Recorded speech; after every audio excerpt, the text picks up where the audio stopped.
كلمتان حبيبتان إلى الرحمن. Assalamualaikum warahmatullahi wabarakatuh. Kembali lagi bersama saya Dede Cahyadi dalam acara Anda Bertanya, Elsi Menjawab. Insya Allah sudah datang juga narasumber kita, yaitu Al-Ustadz Ugun Gunansyah. Sehat Ustadz? Assalamualaikum warahmatullahi wabarakatuh. Assalamualaikum warahmatullahi. Sehat ya semuanya ya? Sehat, Alhamdulillah. Kita lanjutkan kembali Ustadz tentang acara Anda Bertanya, Elsi Menjawab. Ya, baik Kang Dede. Ini Ustadz. acara yang menarik sekali ya. Jadi ada beberapa pertanyaan yang belum sempat kita tanya, belum sempat kita jawab Betul, ya. Ustadz. Baik di webinar ya ataupun di program-program yang lain ya, di Stadium General misalkan ya, Iya, Ustadz. atau bahkan mungkin di program KSI. Siap Ustadz? Baik. Kita langsung aja ke pertanyaan pertama dari Tita Rosita dari Depok nih Ustadz, dekat tetangga Ya. Ustadz. Assalamualaikum warahmatullahi wabarakatuh. Waalaikumsalam warahmatullahi wabarakatuh. Afwan Ustadz, apa saja yang harus kita persiapkan untuk mendapatkan keridhaan Allah Subhanahu wa taala untuk menuju jalan Shiratal Mustaqim? Masya Allah. Mangga Ustadz. Ini pertanyaan yang brilian. Brilian Ustadz. Brilian. Masya Allah. Karena memang baik, kita mulai dulu ya. Bismillahirrahmanirrahim. Alhamdulillahirabbil alamin. Allahumma shalli ala Muhammadin wa ala alihi wa ashabihi ajmain, amma ba'd. Jadi Kak Dede ya, juga sahabat LC, keridhaan Allah Subhanahu wa taala ini merupakan hadiah terindah bagi seorang hamba. Ya, karena ketika Allah sudah ridho, maka artinya yang dimaksud Allah Subhanahu wa taala ridho kepada seorang hamba, maka sang hamba ini akan dijauhkan dari azab Allah Subhanahu wa taala. Sang hamba akan dijauhkan oleh Allah Subhanahu wa taala dari nerakanya. Ini kan prestasi yang sungguh luar biasa. Betul, Ustadz. Ya, apalagi harapan seorang hamba dalam hidup, kemudian ketika nanti di akhirat, kecuali mendapatkan ridha Allah, yang mendapatkan ampunan dari Allah Subhanahu wa taala. Jadi kesuksesan yang asli memang ketika seorang hamba ini dijauhkan oleh Allah Subhanahu wa taala dari neraka, kemudian dimasukkan ke dalam jannah, ya, ke dalam surga Allah Subhanahu wa taala. Ketika di dunianya dia menapaki jalan Shiratal Mustaqim, ya. Maka di sini sahabat LC dimuliakan Allah Subhanahu wa taala, ya, sebagaimana firman Allah Subhanahu wa taala dalam Quran surat At-Taubah ya, ayat 72 ketika berbicara tentang keridhaan Allah Subhanahu wa taala. Allah berfirman, "Wa ridwanu minallahi akbar, dzalika huwal fawzul adzim." Ya, dan keridhaan Allah ini adalah sesuatu yang lebih besar. Ya, dan itu adalah keberuntungan yang sangat agung, yang sangat besar. Ridha Allah itu keberuntungan yang sangat besar sekali. Ya, sebagaimana dalam ayat yang lain Allah Subhanahu wa taala menjelaskan, "Faman zuhziha 'anil nar ya wa udkhilal jannah faqad faz." Ketika seorang hamba itu dijauhkan oleh Allah dari neraka, kemudian dia dimasukkan ke dalam jannah, dia sudah apa? Sudah menang, dia sudah beruntung. Ya, ini keberuntungan yang sangat besar. Begitupun misalkan contoh ya, amal-amal yang bisa mengantarkan seorang hamba ini meraih ridha Allah Subhanahu wa taala. Ini diantara contohnya saja. Ya, sebagaimana hadis dalam riwayat Ibnu Majah, ya. Nabi sallallahu alaihi wasallam bersabda, "Man faraqad dunya 'alal ikhlas, ya, ikhlas lillahi wahdah la syarikalah, wa qama as-salah wa ata az-zakah, faraqaha wallahu anhu radin." Ya, barang siapa, kata Allah Subhanahu wa taala, yang meninggalkan dunia ini dalam keadaan dia ikhlas, yang memurnikan ibadah hanya kepada Allah Subhanahu wa taala, tidak menyekutukan Allah Subhanahu wa taala, maka ketika meninggal pun dia membawa amalan-amalan salat. Ya, salat-salat wajib, ya, salat-salat yang disunnahkan. Begitupun ketika wafat dia selama hidupnya menunaikan apa? Zakat. Maka perpisahannya itu ya antara seorang hamba ketika meninggalkan dunia ini, ya, faraqaha wallahu anhu radin. Ya, perpisahan yang di dalamnya Allah Subhanahu wa taala ridha kepada seorang hamba. Ya, begitupun dalam hadis yang lain, ya, bahwa Rasulullah sallallahu alaihi wasallam yang akan meridhai seorang hamba yang seperti apa? Ya, innallaha la yarda 'anil 'abdi ayyakula akala ya fayahmadahu 'alaiha aw yashraba syarbah ya fayahmadahu 'alaiha. Ya, sesungguhnya Allah Subhanahu wa taala akan ridha ya kepada seorang hamba yang ketika makan, maka ketika makan dia sebelumnya membaca basmalah ya, kemudian setelah makan dia memuji Allah ya, membaca hamdalah alhamdulillahirabbil alamin. Ya, makannya mengikuti sesuai dengan sunnah Rasulullah SAW. Ya, tidak dengan sombong makan atau minum dengan tangan kiri, itu ya. Mungkin kelihatannya keren, gitu ya. Ketika datang ke party atau ke pesta, ya, ke undangan, ya, makannya sambil berdiri, itu kan pakai tangan kiri, itu cara makan, cara setan seperti itu, ya.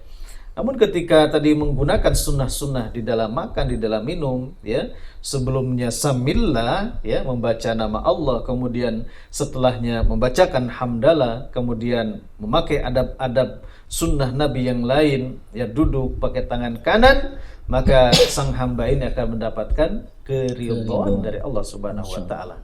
Dan intinya, bagaimana kita bisa tahu bahwa amal ini diridhai dan amal itu tidak diridhai? Maka kuncinya adalah kita menuntut ilmu syar'i Allah Subhanahu wa taala, ya.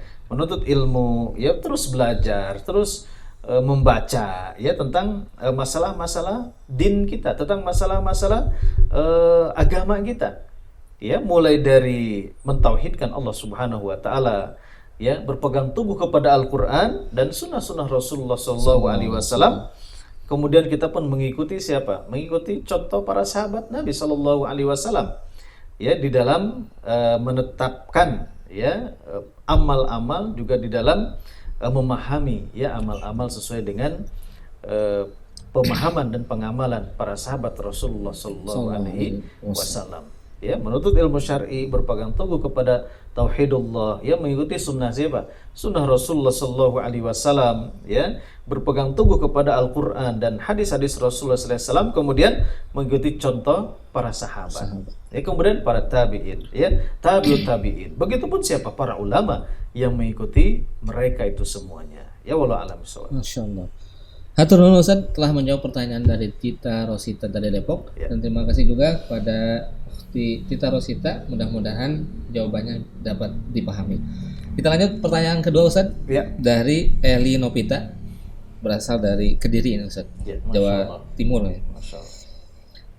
Amalan apa saja yang bisa kita lakukan untuk bisa ke surga Ustaz? Masya Allah. Mangga Ustaz. Ya, dia masuk surga adalah tempat mudik asli manusia, ya, yaitu jannah, yaitu surga Allah Subhanahu wa taala. Sahabat LC yang dimuliakan Allah Subhanahu wa taala, dalam sebuah ayat ini, ya, intisarinya adalah bekal untuk kita agar selamat, ya, dengan izin Allah Subhanahu wa taala, dengan rahmatnya kita bisa dimasukkan ke dalam jannah, ya, ke dalam surga Allah Subhanahu wa taala.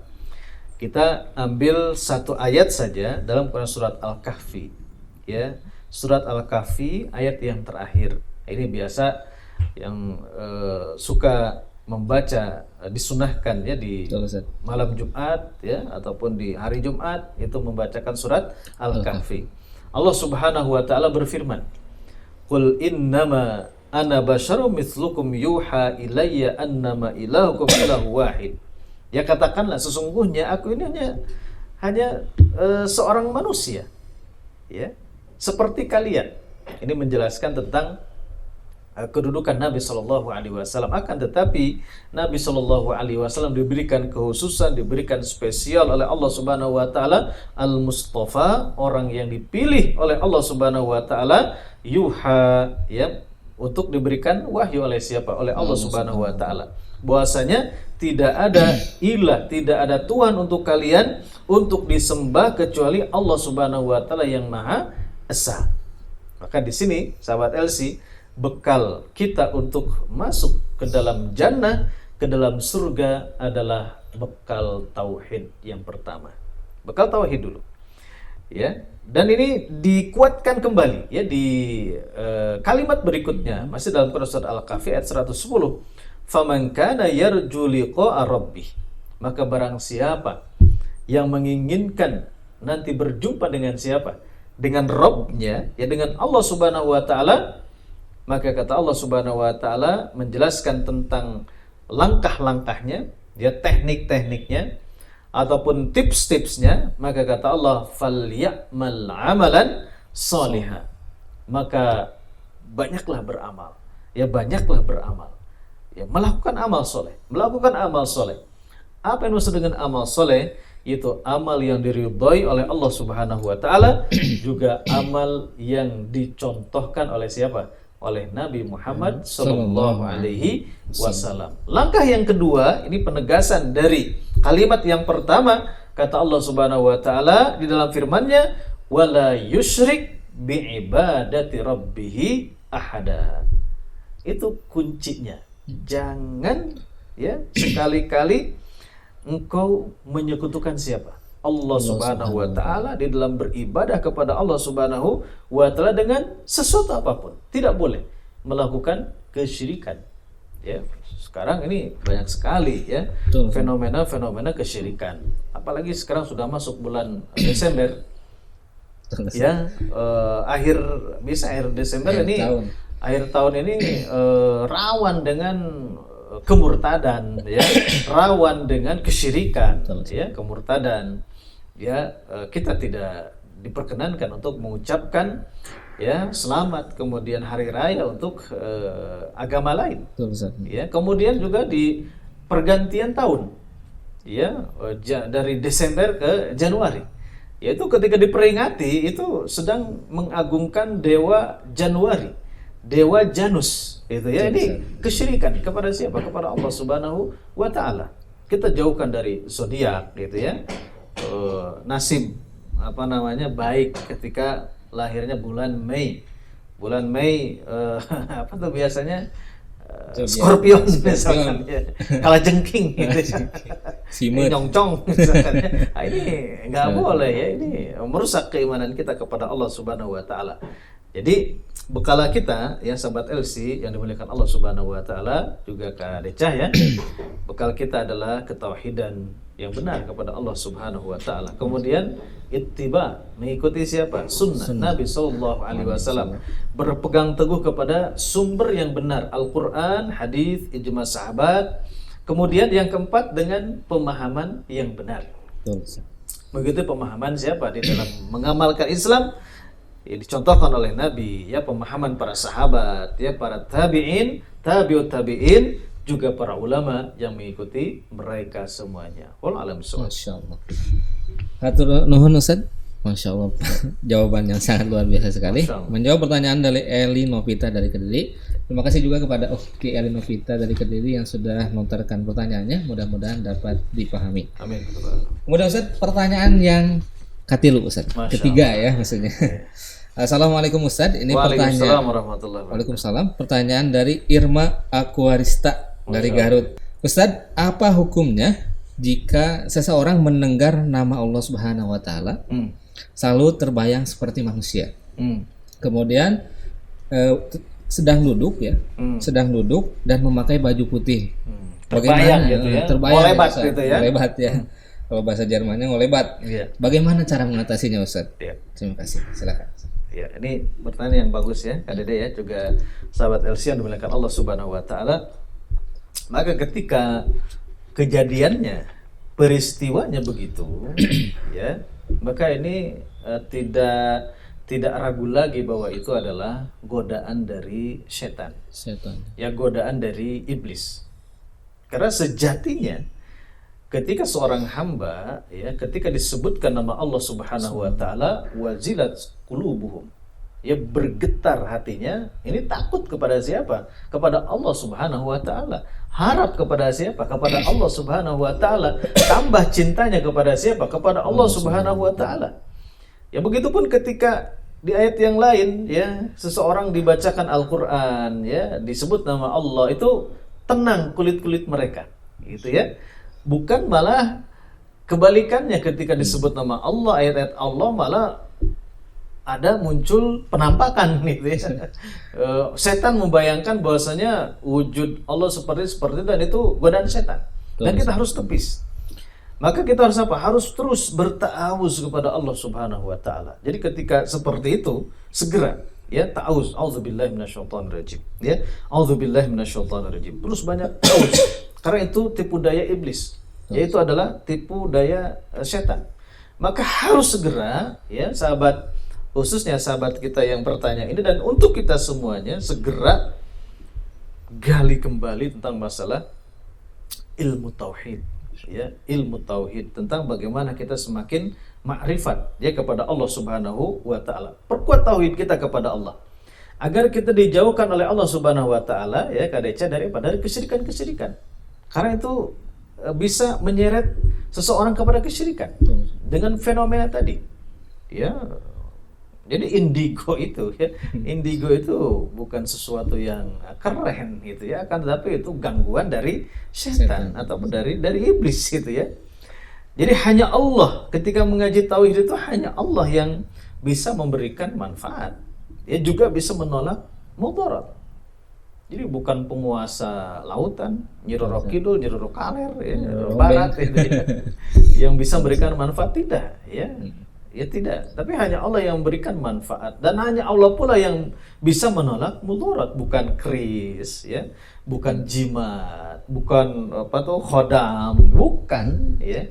Hanya Allah yang bisa memberikan manfaat, juga bisa menolak mudarat. Ini ketika mempelajari ilmu tauhid. Ya, jadi rajin, ayo sibukkan diri kita dengan amal soleh. Sibukkan diri kita dengan amal soleh. Jadi ketika tadi ada penampakan seperti itu, ya bisa jadi tadi gabut kita ini ya. Gabut itu nggak jelas aktivitasnya, kegiatannya gitu ya.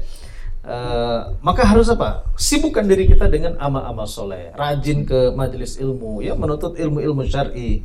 Sibuk dengan apa? Mentilawahkan Al-Quran. Ya, sibuk dengan bersahabat dengan Al-Quran. Kemudian bentengi diri dengan apa? Dengan zikrullah. Banyak berzikir kepada Allah Subhanahu wa taala. Itu benteng dari godaan setan. Kemudian apa lagi? Tadi zikir pagi dan petang, ya. Terus amalkan ya, zikir di pagi hari, zikir di sore hari, kemudian sebelum tidur. Kemudian ada lagi ya yang disunnahkan oleh Rasulullah SAW, yaitu membacakan suratul Baqarah di mana di rumah kita. Ya, bacakan surat Al-Baqarah. Jadi bukan murotal ya. Jadi kalau murotal nih yang dapat pahalanya kaset gitu ya, atau handphone gitu ya. Ya, karena yang butuh pahala, butuh pertolongan dari Allah kita. Jadi kita yang harus baca Al-Baqarah gitu ya. Dalam sebuah hadis ya, Nabi sallallahu alaihi wasallam bersabda, la taj'alu buyutakum maqabir. Ya, jangan kalian jadikan rumah-rumah kalian seperti kuburan. Ya, jadi bukan berarti kuburan dipindahkan ke rumah, bukan. Ya, tapi kuburan itu ya sepi banget gitu ya, sepi banget. Sehingga kata Nabi, inna syaitan, ya sungguhnya setan itu yanfiru minal bait, setan akan kabur dari sebuah rumah alladzi tuqra'u fihi suratul Baqarah, yang rumah tersebut ketika di dalamnya dibacakan surat Al-Baqarah. Jadi jangan dijadikan rumah itu hanya sebagai sarang setan gitu ya. Tapi tempat di mana Allah Subhanahu wa taala menurunkan rahmatnya. Ya, Allah menurunkan sakinah, ya ketenangan kepada semua penghuni rumah. Ya, jadi dibacakan apa? Suratul Baqarah. Ini sebagaimana dalam hadis riwayat Muslim. Wallahu a'lam bishawab. Ustaz hatur nuhun telah menjawab pertanyaan dari Irma Aquarista dari Garut, dan juga kepada Teh Irma hatur nuhun telah melontarkan pertanyaannya, mudah-mudahan dapat dipahami. Kemudian pertanyaan keempat Ustaz, ya, langsung aja sikat ya Ustaz. Assalamualaikum Ustaz. Waalaikumsalam warahmatullahi wabarakatuh. Ana mau bertanya ya, ini dari Silvi Rahmawati dari Bumi Allah Ustaz. Ana mau bertanya, bagaimana jika kita meminta maaf kepada seseorang tapi seseorang itu tidak menerima maaf dari saya, bagaimana tuh Ustaz? Sambil emot sedih. Ini bertepuk sebelah tangan gitu ya. Baik sahabat LC yang dimuliakan Allah Subhanahu wa taala, Islam adalah agama yang sangat menganjurkan kita sebagai pemeluknya untuk menjalin persaudaraan. Ya, menjalin persaudaraan karena iman.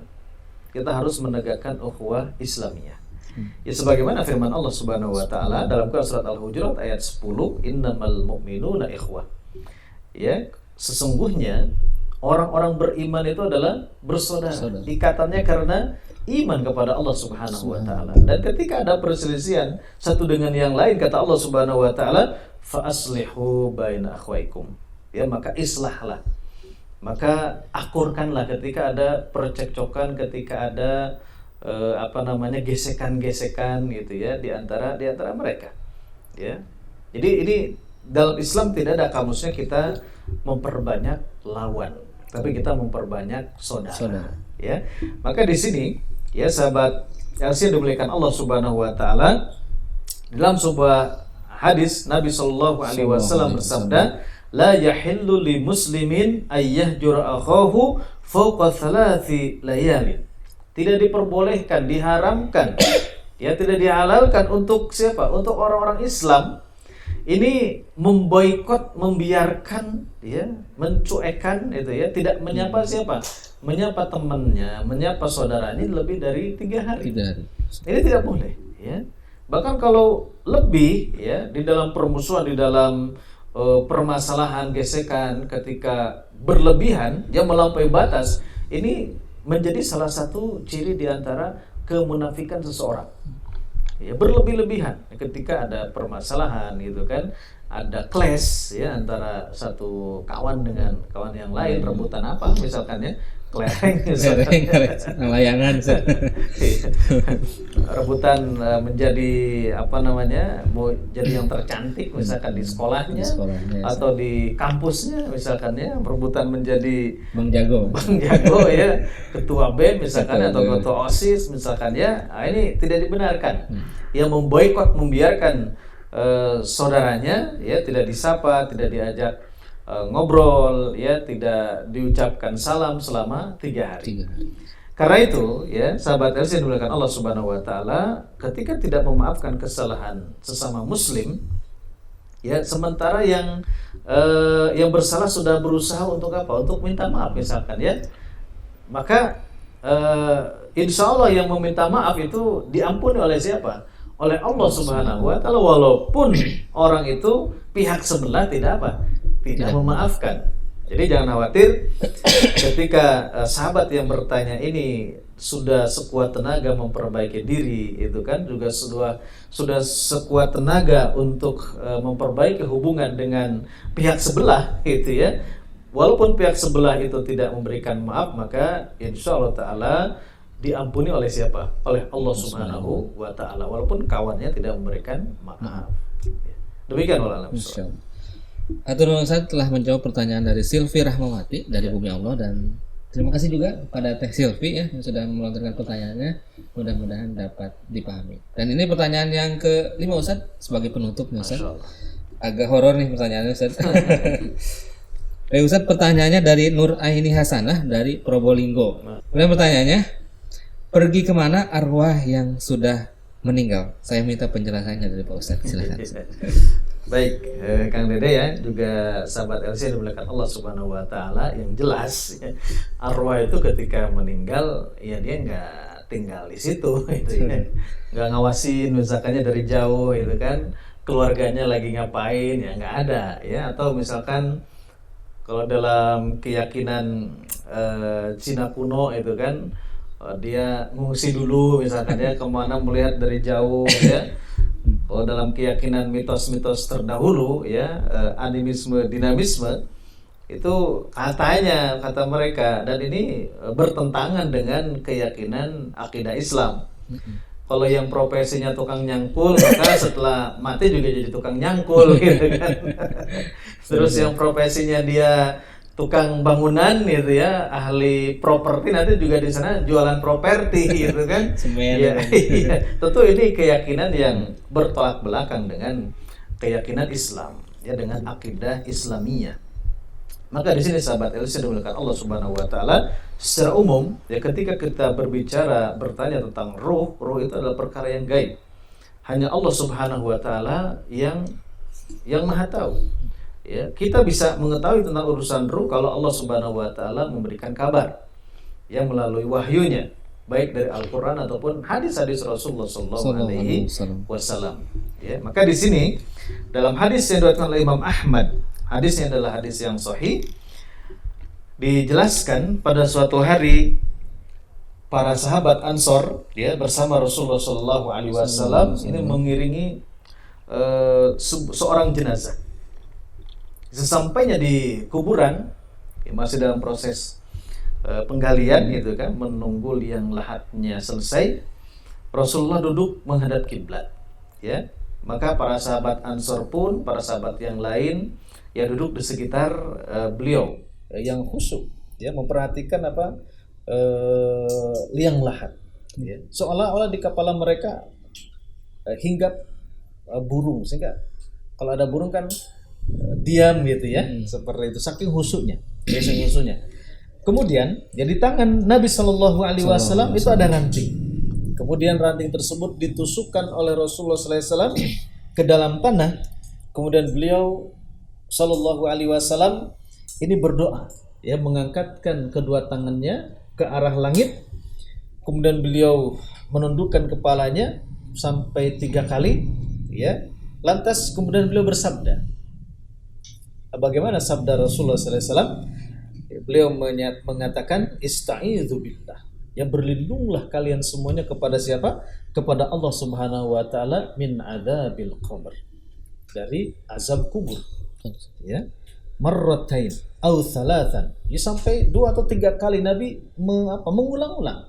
Ya memerintahkan ista'idzu billahi min adzabil qabr. Ya berlindunglah kalian kepada Allah Subhanahu wa taala dari dahsyatnya azab kubur. Thumma qala, kemudian Nabi sallallahu alaihi wasallam bersabda, Allahumma inni a'udzubika min adzabil qabr. Ya, Nabi berdoa 3 kali, berlindung kepada Allah dari azab kubur. Ya, Allahumma inni a'udzubika min adzabil qabr. Allahumma inni a'udzubika min adzabil qabr. Ya. Kemudian beliau Nabi sallallahu alaihi wasallam, hadis ini adalah hadis yang sangat panjang, menjelaskan tentang perjalanan ruh manusia, baik orang yang beriman ataupun orang yang kafir kepada Allah Subhanahu wa taala. Ketika orang beriman, ia akan dipisahkan ruh dari jasadnya, maka Allah menurunkan para malaikat rahmat, ya, para malaikat yang berpakaian putih, ya, dan mereka lemah lembut kepada sang orang beriman yang akan meninggal ini. Bahkan iringan-iringan malaikat itu membawa kain kafan yang sangat harum dari mana? Dari jannah, yang sudah diberikan wewangian, ya, minyak yang sangat harum sekali. Dan ketika diperintahkan sang ruh orang beriman ini keluar dengan lemah lembut, ya, dan ketika keluar ruh orang beriman itu, maka para malaikat yang memakai baju putih itu berebutan, ya, berebutan untuk mengambil ruh orang beriman ini segera, ya, dibungkus oleh kain kafan yang dari jannah, dari surga itu, kemudian diarak, ya, di iring-iringan, ya, ruh orang beriman itu naik kemana? Ke langit, ya, naik ke langit. Ya, ketika di pintu pertama dalam hadis itu dijelaskan, ditanya, ini ruh siapa ini? Wangi sekali, baik sekali kondisi keadaannya. Disebutkan nama-nama panggilan yang sangat indah ketika di dunianya, maka dibukakanlah, diizinkan. Ya, sampai kepada langit yang ke-7. Maka Allah Subhanahu wa taala berfirman, kembalikan hambaku ini ke bumi. Ya, karena dari bumi itulah aku ciptakan mereka. Ke bumi itu pula aku akan kembalikan mereka. Ya, dan dari bumi aku akan bangkitkan mereka untuk kedua kalinya. Maka dikembalikanlah ruh sang hamba ini kepada jasadnya. Ya, kemudian mayit mendengar suara sandal orang yang mengantarkan jenazah sewaktu para pengantar itu pulang, ya, dari pemakaman sang jenazah ini. Bisa mendengarkan. Ya, tentu jangan disalah artikan, jangan salah kaprah tentang hadis ini. Ini dimensi yang lain, barzakh itu alam yang lain. Ya berbeda dengan alam dunia ini. Jadi tidak bisa ya dengan tadi dikembalikan ruh kepada jasadnya, ambil alat rekaman ya, dimasukkan ke barzakh, ke dalam kuburan, ya nggak akan dengar apa-apa gitu ya. Karena dimensinya ya bukan alam kita, itu alam gaib. Ya, kita hanya perlu mengimaninya saja. Kita hanya perlu mengimaninya saja. Begitupun ketika kebalikannya, perjalanan ruh orang-orang kafir. Maka ketika sang hamba orang kafir ini ya ruhnya akan dikeluarkan dari jasadnya, Allah menurunkan malaikat-malaikat yang berpakaian hitam dan garang ataupun ganas, dan dengan penuh dengan kekasaran, bentakan agar ruhnya segera keluar, dan para malaikat membawa kain kapan yang hitam juga berbau busuk. Dari mana? Dari neraka. Nauzubillah min dzalik. Ya, maka keluar, maka segera dengan kasarnya para malaikat membungkus, dan ketika diarak di mana dibawa ke langit, ya ditolak ya keadaannya. Ya, para penjaga pintu langit pertama menolak mereka. Ini ruh siapa ini? Kondisinya sangat jelek sekali, ya, bau busuk. Ya, maka dikembalikan ya sama halnya dengan orang beriman ya ke barzakh untuk mendapatkan siksaan dari Allah Subhanahu wa taala. Ya, dihimpit oleh apa? Oleh kubur. Sedangkan orang beriman tadi ya setelah diberikan kesabatan ya kekokohan oleh Allah Subhanahu wa taala menjawab pertanyaan-pertanyaan di mana? Di kubur, maka kuburannya menjadi luas sejauh mata memandang, dan dibukakan satu pintu surga oleh siapa? Oleh Allah Subhanahu wa taala, sehingga kuburannya adalah satu di antara taman-taman surga. Demikianlah kondisi perjalanan ruh manusia, baik orang beriman ataupun orang yang kafir, berdasarkan hadis sahih diriwayatkan oleh Imam Ahmad. Wallahu a'lam. Masya Allah. Hatur nuhun Ustaz telah menjawab pertanyaan dari Nur Aini Hasanah dari Probolinggo. Ya. Jawaban yang sangat luar biasa sekali. Mudah-mudahan Teh Nur Aini dari Probolinggo dapat dipahami ya. Nampaknya Ustaz itu menjadi pertanyaan terakhir di sesi kali ini. Hatur nuhun Ustaz sudah bisa hadir di studio yang sederhana ini. Hatur nuhun juga, terima kasih kepada teman-teman yang sudah melontarkan pertanyaannya. Insya Allah pertanyaannya sudah kami jawab dan mudah-mudahan dapat dipahami. Mudah-mudahan menjadi wawasan yang baru, kemudian menjadi ilmu yang bermanfaat dan dapat diistiqomahkan dalam kehidupan sehari-hari. Terima kasih Ustaz. Baik. Hatur nuhun atas waktunya. Nampaknya kita akhiri saja. Wallahu ta'ala bishawab. Wassalamualaikum warahmatullahi wabarakatuh. كلمتان حبيبتان إلا الرحمن